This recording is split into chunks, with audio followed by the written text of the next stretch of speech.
오늘 말씀의 제목은 화평하고 진실한 말로 쓴 편지, 이렇게 정했습니다. 부림절에 대한 이야기가 나오고 있어요. 이스라엘 사람들은 바벨론 포로 이전까지 세 절기를 지켰습니다. 유월절, 맥주절, 초막절, 이렇게 세 절기를 하나님께서 1년에 3차 보이라 그랬죠. 그래서 이 세 절기를 지켰습니다. 바벨론 포로 이후에는 수전절이라는 절기가 추가됐어요. 시리아 왕 안티오쿠스 에피파네스가 예루살렘을 점령하고 성전을 더럽혔습니다. 그래서 온갖 귀신들을 다 우상들을 끌어들이고 돼지피를 성전에 뿌리고 이런 아주 추악한 일들이 있었어요. 그런데 그때 마캅이라는 장군이 이들을 물리치고 성전을 회복했습니다. 그래서 그것을 감사해서 기념 절기로 정하고 수전절을 추가로 하나 더 지키게 되었어요. 그 다음에 오늘 본문에 나오는 부림절입니다. 유다인이 페르시아 포로 생활을 하고 있었습니다. 그런데 고레스의 명을 따라서 예루살렘으로 귀환하고 아직 페르시아에 남아있던 유다인들이 있었습니다. 그때 유다인의 대적 하만이 유다인들을 몰살하려는 음모를 꾸몄습니다. 이때 에스더가 왕후가 되었고 모르드게가 높은 관직에 있었습니다. 하나님의 사람 에스더와 모르드게가 이 음모를 막고 하만과 그 족속, 즉 대적들을 진멸한 것을 기념하는 절기입니다. 이 부림절의 내용이 오늘 우리가 읽은 본문에 나와 있었습니다. 에스더 3장 7절에 하만의 주제로 유다인들을 진멸하려는 일이 진행되고 조서가 반포될 때 그 진멸시키는 날짜를 제비를 뽑았습니다. 그래서 3장 7절에 보면 제비를 뽑아서 12월을 얻은지라 이렇게 기록이 되어 있습니다.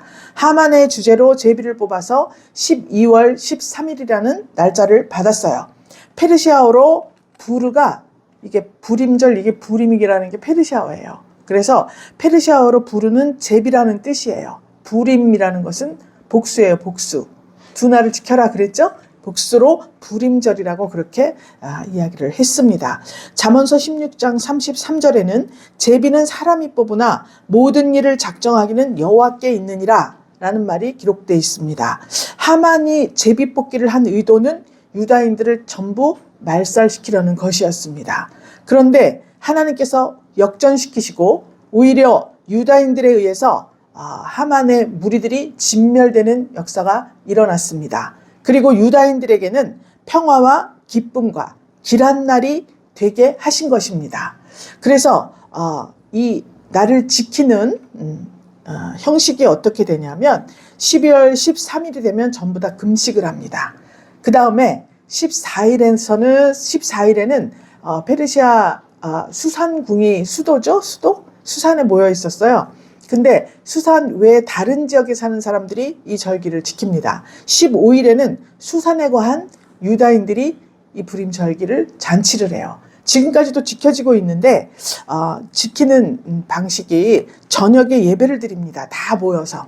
예배를 드릴 때 에스더서를 낭독을 해요. 이렇게. 그리고 연극도 하고 찬송시도 많이 만들고 또 암송시도 만들고 그래서 그렇게 하루 종일 잔치를 합니다. 이 사람들이. 그런데 특이한 사항이 뭐냐면 에스더서를 낭독할 때 무슨 그 제상 하만이 있었더라. 그러면 하만이라는 이름이 나오면 모든 사람들이 전부 다 그의 이름을 소멸시키자 이러고 소리를 지릅니다.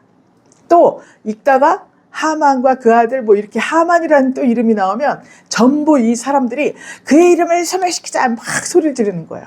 그리고 청년들, 학생들 이런 사람들은 막 나팔을 불고 뭘 두들기고 막 소리를 지르고 하만 이름만 나오면 그렇게 소리를 질러요. 이게 이제 부림절 예배를 드리면서 에스더서를 낭독할 때 이런 일들이 있는 거예요. 하만이 견딜 수가 없겠죠? 우리는 아말렉 족속 하만, 그가 유다인들을 전부 몰살시키려 했다. 이렇게 생각을 할 때 먼 일, 외부에서 일어나는 일로 생각하진 않으시겠죠? 더 이상? 우리 안에 우리가 하만 에스더서를 다시 한번 읽으시면서 하만이라는 이름이 나오면 어떻게 해야 됩니까? 그의 이름을 소멸시키자. 내 가슴을 치면서 우리가 이렇게 부림절을 기념하는 절기라고 생각을 하고 해야 됩니다. 지금 이제 예수님이 오셨기 때문에 그렇게 큰 의미는 없어요. 예수님이 오셔서 우리를 다 구원하셨잖아요. 그랬기 때문에 기념을 하면서 이렇게 외쳤던, 지금도 외치고 있는 그들을 생각하면서 우리도 여기에 동참하면 우리 안에 있던 이 하만의 일당들, 족속들, 아말렉 족속들이 전부 진멸되는 역사가 있을 거라고 생각을 합니다. 왜 그렇습니까? 그의 이름을 소멸시키자 선포하기 때문에 견딜 수가 없어요. 내 속에서. 믿습니까? 자, 그리고 하는 일이 자기들끼리 이렇게 축제하고 잔치하고 한 후에 19절에 보니까 가난한 자들에게 음식을 주고 서로 예물을 보내고 선물을 보내고 이렇게 대외적으로도 활동을 하죠. 그래서 하나님께서 이 한 이스라엘 민족으로서 연대의식을 공고히 하는 이런 절기를 지켜라. 자손들에게도 꼭 지키도록 책에 기록해라. 기념해라. 이 말을 강조하고 있습니다. 그러면 우리에게 이 불임절이라는 것, 이 날은 어떤 의미가 있는가, 이걸 한번 살펴봐야 되겠습니다. 이 불임절은 우리가 잘 알다시피 응답의 날이에요. 20절 21절에 보니까 모르드게가 이 일을 기록하고 그랬죠? 어떤 일을 기록합니까? 하만의 일당들을 전부 진멸시킨 일들이에요. 또 그 전에 그들이 유다인들을 진멸하려고 계획한 모든 것들이에요. 그래서 우리가 지금 이제 1장부터 본 거예요. 에스더서를 전부 기록을 하고 각 도에 있는 모든 유다인에게 물론 원근하고 글을 보냈다. 이렇게 기록이 돼 있죠. 편지를 쓴 거예요. 그래서 규례를 이렇게 세웠으니 이 날을 지켜서 서로 예물을 주고 잔치하고 가난한 자 구제해라. 그래서 하나님께서 금식하면서 부르짖은 것, 이것이 응답된 것을 기억하기 위한 기념일로 그렇게 정한 거예요. 31절에 보니까 정한 기한의 불임일을 지키게 하였으니 나오죠? 이는 유다인 모르드게와 왕후 에스더에 명한 바 유다인이 금식하며 부르짖은 것을 인하여 자기와 자기 자손을 위하여 정한 바가 있음이더라 기록했습니다. 그러니까 하나님께서는 이 응답의 날에 금식하면서 부르짖어서 응답된 것을 기억해라. 이것을 기념해라. 그것을 지금 말씀하고 있습니다.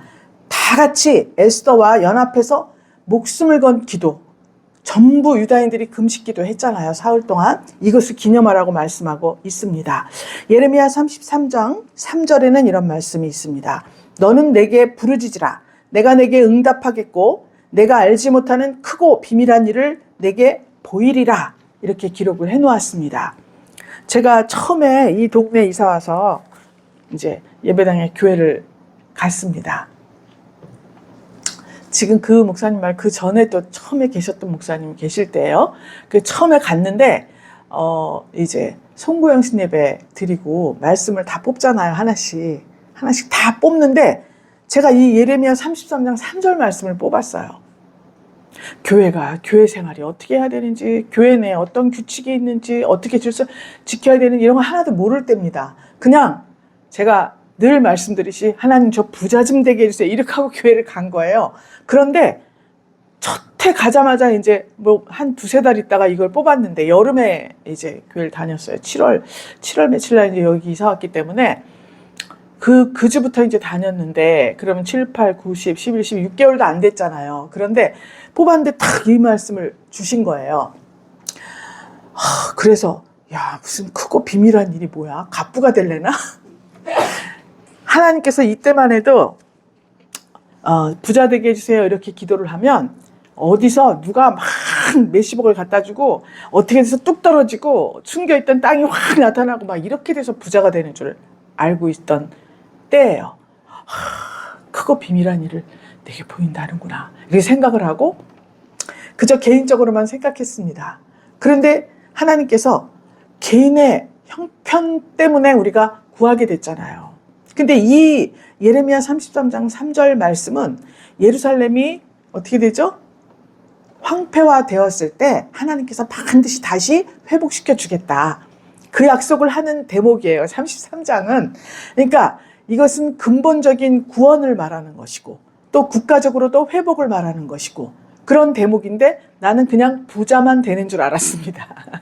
그랬을 때 하나님께서 개인으로 시작한 신앙이 야곱처럼 20년 세월 하나님 앞에 연단을 받고 훈련을 받고 하나님의 동행하심을 느끼게 해주시고 체험시키시고 이렇게 하면서 국가나 하나님 나라를 생각하는 중심으로 바꿔주셨습니다. 자세한 구체적인 예화는 많이 들었어요.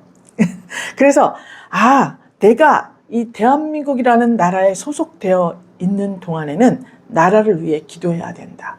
그래서 첫째로 세금을 잘 내야 된다. 두 번째로 우리 이제 아들이 군대를 갔습니다. 공군에 이제 군대를 가서 진주에 같이 그날 입대하는 날 데리고 갔잖아요. 근데 그 부대 앞에 부대 다 모여 있잖아요. 이렇게 연병장인가 마당에 다 모여 있는데 프랭카드가 크게 프랭카드인지 뭐 원래 써 있는 건지 큰 거기에 조국은 당신을 믿는다라고 써 있던가? 조국은 그대를 믿는다라고 그러던가 사랑한다라고 크게 써 있는 거예요. 진주에. 그걸 보고 깜짝 놀랐습니다. 내가 참 나라에 대해서 너무 아무 생각이 없었구나. 그냥 우리 애가 군대 가서 고생할 생각하면서 마음이 막 아프고 이런 마음만 생각했지 조국은 그대를 믿는다라고 써 있었던 것 같아요. 그걸 딱 보는 순간 정말 너무 이 가슴에서 알 수 없는 생각을 안 해봤으니까 알지 못하잖아요. 알 수 없는 감정이 이렇게 올라오면서 갑자기 이 나라를 사랑하고 싶은 마음이 생기더라고요. 그래서 그렇게 나라를 위해서 구체적으로 기도를 하지 않았는데 그 입대하는 거기에 가서 모여있는 그 광면, 그 부대에 써있던 그 문구 이런 것들을 보면서 그때부터 이제 나라를 위해서 구체적으로 이제 집중해서 기도를 하게 되었습니다. 하나님은 이런 분이에요. 크고 비밀한 일이 개인의 어떠한 것을 물론 말할 수도 있습니다. 아니 평신도가 아무것도 모르던 평신도가 목사가 됐으니 이것은 정말 크고 비밀한 일 아니겠습니까? 그런데 그것보다 더 크고 비밀한 것은 무엇이냐? 하나님께서 늘 이 모습이나 저 모습이나 야곱의 네 아내 이야기를 했죠. 그들은 다 다릅니다. 본처도 있고 또 두 번째 결혼한 라헬도 있고 또 그의 종들이 첩으로 들어왔습니다. 네 아내를 맞이하면서 다양한 어떠한 한 나라를 이루는 근본을 보여주신 것입니다. 그래서 그런 것들을 다 생각할 수 있는 그 크고 비밀한 일이 무엇인지 계속해서 보여주시는 거예요. 이런 일도 이거구나. 또 저런 일도 그거구나. 궁극적으로는 그 하나님께서 육신을 입고 자기 아들의 모습으로 이 땅에 보내주셔서 우리를 구원하셨다는 거예요. 그냥 예수 믿으면 예수님이 그냥 오셨구나. 그냥 성탄절은 즐겁고 재밌게 노는 날이구나. 이렇게 생각했다면 그 의미를 깊이 생각하고 하나님께 감사하는 중심으로 변했다는 거예요. 그것이 크고 비밀한 일입니다. 그래서 하나님께서 우리에게 응답해 주셨다. 그냥 어떤 응답이냐? 이것은 내가 원하고 내가 생각하고 기대했던 그것이 아니었다는 거예요. 하나님은 더 크고 높고 깊고 놀라운 어떠한 응답, 비밀한 그러한 응답을 가지고 우리 삶 속에 선물로 항상 우리에게 주시고 한 걸음 한 걸음 뗄 때마다 그것이 구체적으로 우리의 환경이 되어서 돌아오다라는 것입니다. 믿습니까? 그래서 우리가 하나님께서 불임절을 생각할 때는 항상 이 응답의 기쁨, 이것을 누리고 생각하고 감사하는 그런 의미를 가져야 된다. 이렇게 볼 수가 있습니다. 22절에 보면 이달 이날에 대적에게서 벗어나서 평안함을 얻었다 그랬어요. 또 기쁨이 되고 길한 날이 됐다. 이렇게 기록을 하고 있습니다. 이사야 61장 3절에 이 말씀 우리가 늘 찬양으로도 하고 읽기도 하는 말씀입니다. 무릇 시온에서 슬퍼하는 자에게 화관을 주어 그 죄를 대신하며 희락의 기름으로 그 슬픔을 대신하며 찬송의 옷으로 그 근심을 대신하시고 그들로 의의 나무 곧 여호와의 심으신 바 그 영광을 나타낼 자라 일컬음을 얻게 하려 하심이니라. 이렇게 기록되어 있습니다. 하나님께서 그 영광을 나타낼 자다. 그 영광을 나타낼 자로 만들기 위해서 하나님께서는 때로는 슬픔도 주시고 때로는 죄를 대신하며 머리에 죄를 뒤집어 쓰는 건 내가 죽게 되었다는 소리잖아요. 그렇게 그런 환경도 주시고 또 찬송 대신에 애통하고 곡하는 소리가 우리 삶 가운데 있었습니다. 그런데 하나님께서 그때 그날에 그 슬픔을 기쁨으로 변화시켜 주시고 희락과 입속에서는 이제 더 이상 애통하거나 곡하는 소리가 없다 그랬습니다. 언제 그랬죠? 새 예루살렘 성이 하늘로부터 내려온다 그랬습니다.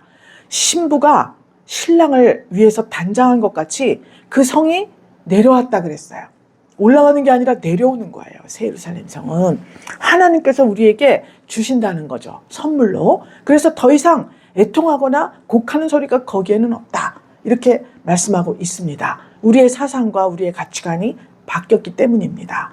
성도, 예수 믿는 성도도 당할 일은 다 당합니다. 슬픈 일도 또 고통스러운 일도 환난도 많이 있습니다. 그런데 그 전에는 그것 때문에 울고 불고 두려워하고 참 슬퍼하고 이랬는데 새 예루살렘 성과 같이 우리 신랑 예수를 맞이할 신부 단장을 하면서 하루하루를 지냈더니 더 이상 그런 것들은 나의 감정에 역사하지 못했다는 겁니다.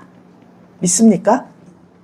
그래서 그러한 일들이 아무리 있어도 장차 하나님께서 우리에게 응답하시고 크고 비밀한 일을 예비하고 계시다는 믿음이 있기 때문에 기대와 소망이 있기 때문에 우리는 곡할 일에도 곡하지 않습니다.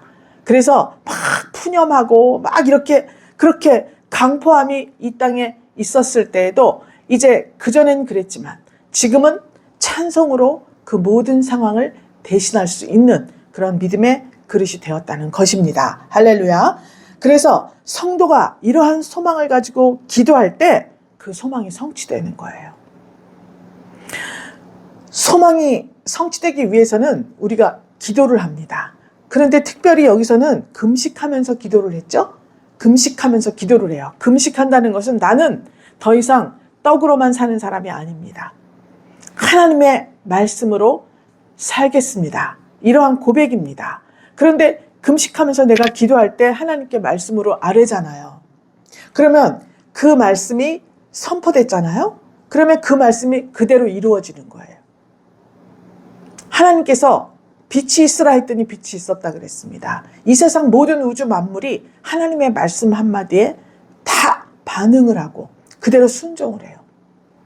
생명이 없는 것들도 그렇게 합니다. 하물며 하나님의 형상을 입은 우리가 하나님 앞에 내가 더 이상 금식하며 이 세상 것으로 양식을 삼지 않고 하나님의 말씀으로 양식을 삼고 나의 소망과 기대를 주님께 아뢰입니다 라고 기도를 했을 때 하나님께서는 그 말씀이 한마디도 땅에 떨어지지 않고 다 결실을 맺을 수 있도록 그렇게 일하신다는 말씀을 하고 있는 것입니다. 성도의 삶은 세상 풍조와 싸워서 이겨야 합니다.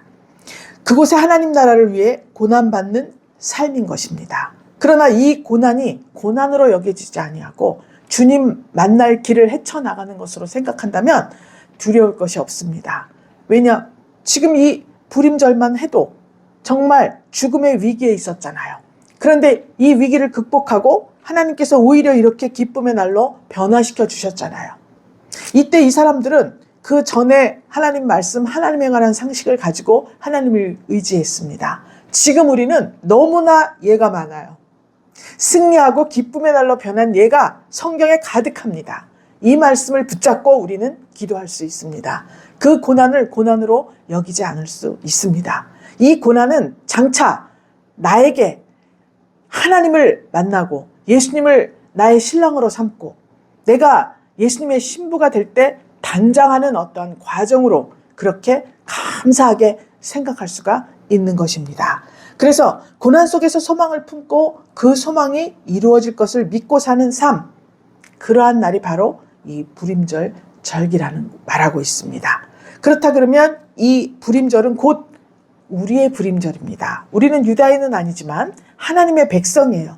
세상 속에 노출되고 때로는 예수 믿는 사람이라고 해서 다 어떤 우두머리 자리에 있지 않습니다. 수장들이 아닐 수도 있습니다. 참 낮고 천한 곳에 직업이 있을 수도 있고 또 외모적으로 뭐 가진 것, 이 모든 것으로 참 이 좋지 않은 환경 속에 있을 수도 있다는 것입니다. 그렇지만 우리가 하나님의 백성이라는 것만 인지하고 있다면 하나님께서는 어떠한 방식으로든지 이렇게 승리할 수 있는 그날을 우리에게 안겨주신다는 것입니다. 우리 민족의 초대교회는 규모가 작고 고난이 많았습니다. 그래서 순교하신 분들이 많이 있습니다. 그래서 목숨을 걸고 이 그리스도교, 예수교라 그랬잖아요. 전하기 위해서 참 목숨도 아끼지 않고 그렇게 신앙생활을 하신 분들이 우리 믿음의 선조들이 있습니다. 그럼에도 불구하고 참 고난이 많고 목숨을 담보로 하는 일들이 많이 있었지만 이웃사랑, 나라사랑에 목숨을 바친 분들이 우리 역사 속에서도 있습니다. 3.1운동도 그랬죠? 또 이웃사랑, 전도하기 위해서 자기의 모든 것을 다 바쳐서 자비량으로 이 전국 방방곡곡을 누리면서 전도하시는 분들이 있습니다. 지금도 있습니다. 그런데 그때 많은 사람들이 민족적으로 이 그리스도교, 기독교를 지지하고 칭찬하고 기대를 했습니다. 그런데 오늘날 교회는 외형적으로 정말 너무나 거대한 성장을 이루었습니다. 그런데 안타깝게도 속사정을 잘 모르는 외부인들로 인해서 오해도 받고 비난도 받고 또 이런 일들이 많아지고 있습니다.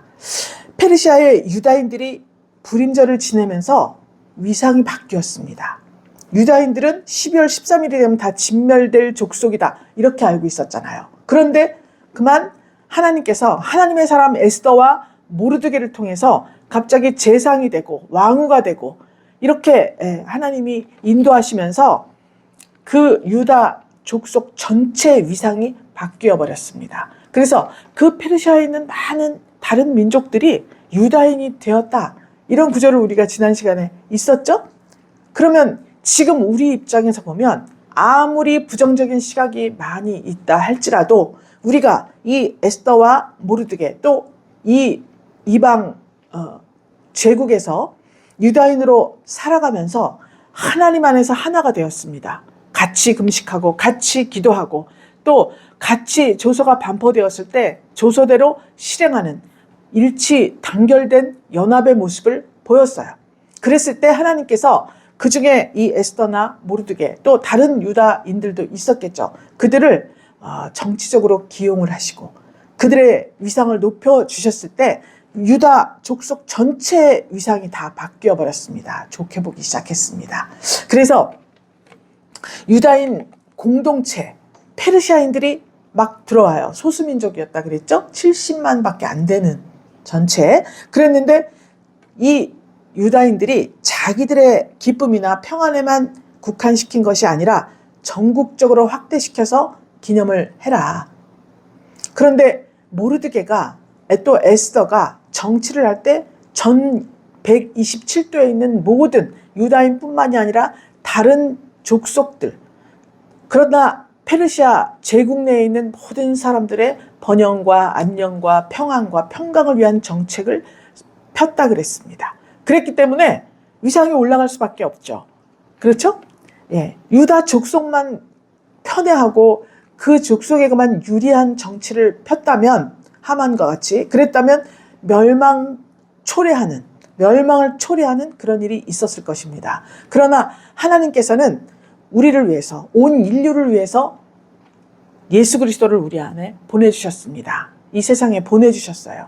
그래서 모든 사람 유다인뿐만 이스라엘 사람뿐만이 아니라 모든 인류 가운데 예수를 믿고 구주로 고백하기만 하면 전부 다 하나님의 백성을 삼아주시고 자녀를 삼아주신 것입니다. 그래서 자녀된 권세, 예수를 영접하는 자는 자녀된 권세를 주신다고 했습니다. 마찬가지로 지금 이 이방제국에서 에스더와 모르드게를 통해서 하나님께서 이루신 이 일들, 이 모든 일들은 결국은 인류 구원입니다. 30절에 보면 에스더가 모르드게가 먼저 편지를 써요. 그런데 30절에 보면 화평하고 진실한 말로 편지를 써서 아수에로의 나라 127도에 있는 유다 모든 사람에게 보냈다. 이렇게 기록을 하고 있습니다. 그러면 이것은 유다인들에게 보낸 편지지만 화평하고 진실한 말로 편지를 썼다라고 특별히 수식어를 붙인 이유는 이 구원의 날에 하나님의 신실하심과 구원의 은혜를 널리 알릴 의무가 우리 유다인에게 있다. 이것을 말한 것입니다. 진실하고 화평하신 분은 누구시죠? 하나님이에요. 하나님 한 분뿐이에요. 그래서 고린도후서 3장 3절에 있습니다. 너희는 우리로 말미암아 나타난 그리스도의 편지니 이는 먹으로 쓴 것이 아니요 오직 살아계신 하나님의 영으로 한 것이며 또 돌비에 쓴 것이 아니요 오직 육의 신비에 한 것이라. 이렇게 기록이 되어 있습니다. 그렇다면 지금 에스더와 모르드게가 두 번에 걸쳐서 각 유다 족속에게 편지를 보냈습니다. 화평하고 진실한 말로 쓴 그 편지, 이것은 유다 족속에게 이방 제국 내에서 제사장 나라로서 온 페르시아 제국에 있는 모든 사람들을 위하여서 하나님의 사람으로서, 즉 빛과 소금이 되자라고 쓴 것입니다. 빛과 소금이 될 수 있는 것은 나에게 체험이 있어야 돼요. 빛이 되라 소금이 되라가 아니에요. 이미 우리는 부르심을 받았을 때 너는 빛이다, 너희는 소금이다, 이렇게 말씀을 하셨습니다. 그런데 차이가 있죠?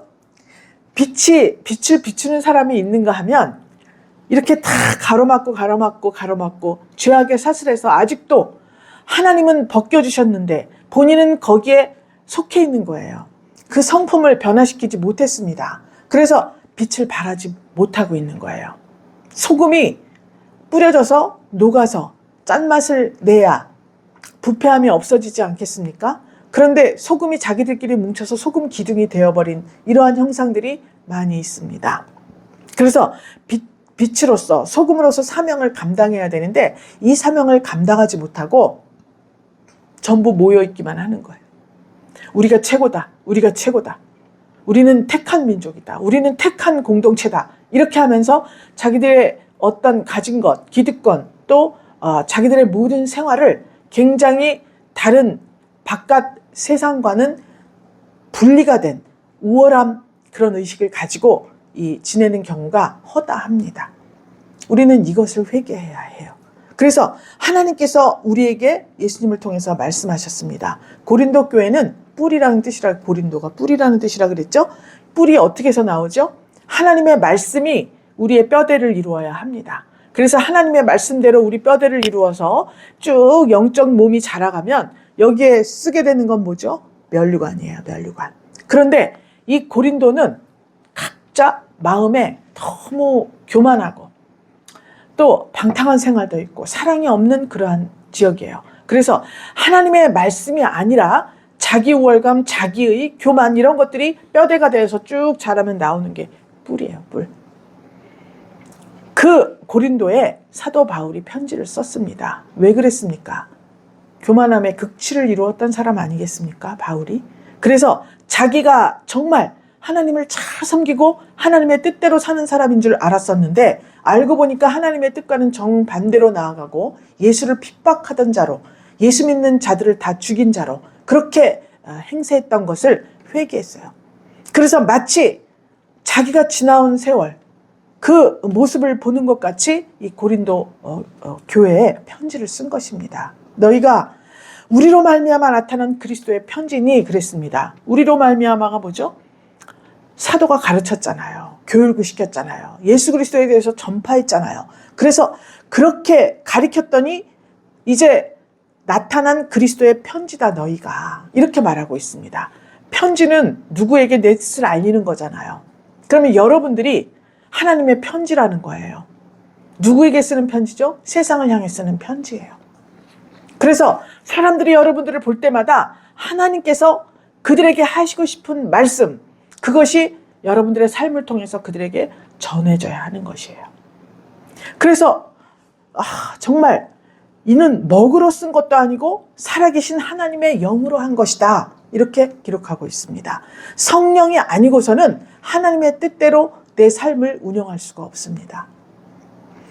어떠한 사건, 그 사건에 집중하면 사단 마귀는 기가 막힐 웅덩이와 구덩이에 나를 묻어버리고 맙니다.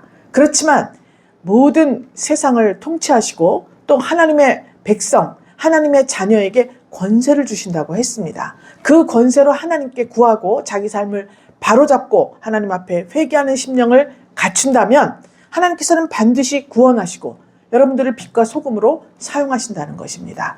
그래서 이 살아계신 하나님의 영으로 늘 성령 충만함으로 하나님께 간구해야 합니다. 그 전에는 기록된 문자만 보고 이렇게 하면 부자가 된대, 저렇게 하면 병이 낫는데, 저렇게 하면 권세를 주고 권력을 주신대, 이랬던 생각이 이제 그 뒤에 감추어진 왜 에스더와 모르드게에게 이런 권세를 주셨을까?